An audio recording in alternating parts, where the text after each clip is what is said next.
हरितपंख one में सन्नाटा। सुबह का समय, लेकिन जंगल में सन्नाटा।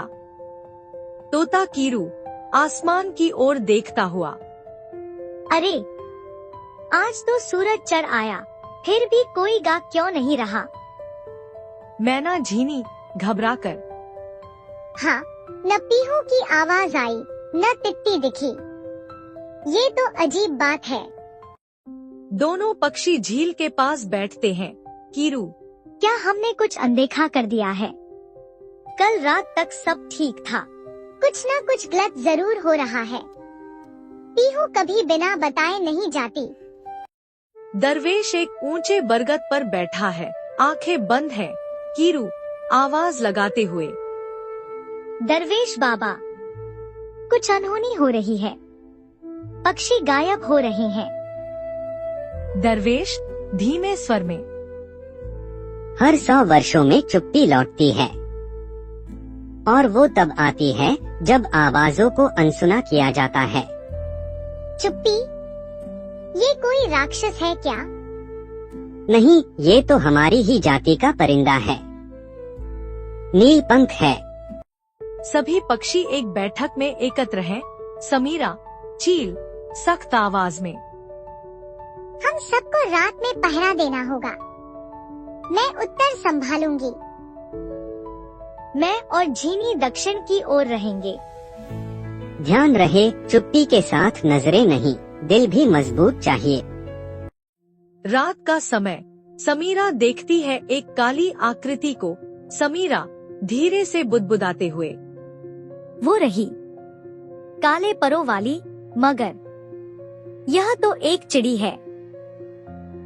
वह चुपचाप बुलबुल को उठा लेती है और उड़ जाती है। समीरा,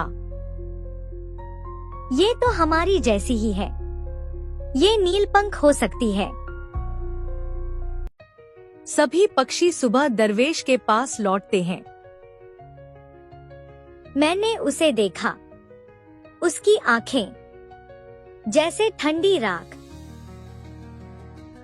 झीनी, क्या वो सच में नीलपंख है? दरवेश गंभीरता से। उसे हमने ही जन्म दिया, अकेलेपन से, उपेक्षा से। सभी पक्षी एकजुट होकर योजना बनाते हैं। कीरू, अगर वह हमारी आवाजें चुराती है तो हम उसे अपनी आवाजों से हराएंगे। सभी मिलकर एक साथ गाना होगा, पूरे दिल से। झीनी संकल्प के साथ। हमारी आवाज ही हमारी ताकत है। रात का समय, नीलपंख फिर आती है। नीलपंख बुलबुल को उठाने ही वाली होती है। सभी पक्षी एक साथ गाते हैं, अलग अलग स्वर में। चू चू, कीरर, तुतू, कोयल, चिर्र। नीलपंख चीखती है। नहीं, ये आवाजें, मुझे फिर से सब याद आ रहा है। वह धुएं में बदलकर गायब हो जाती है। अगली सुबह सभी गायब पक्षी लौटते हैं। पीहू भावुक होकर। हमें एक अंधेरे घोंसले में रखा गया था। हम बोल नहीं सकते थे। जैसे आवाजें बंद कर दी गई थी। लेकिन आज जैसे किसी ने वो तालाबंदी तोड़ दी। दरवेश सबसे मुखातिब होता है। दरवेश, नीलपंख का दोषी कोई और नहीं, हम ही थे। हमने उसे अपनाया नहीं, और उसने चुप्पी को हथियार बना लिया। अब से कोई परिंदा अकेला नहीं होगा, चाहे उसकी आवाज अलग हो या उड़ान। हर सुर की अहमियत है। यही हमारी असली एकता है।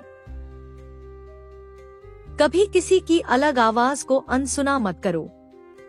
हर परिंदा खास होता है। चुप्पी तब जन्म लेती है जब हम सुनना बंद कर देते हैं। चैनल को लाइक, शेयर एंड सब्सक्राइब जरूर करें।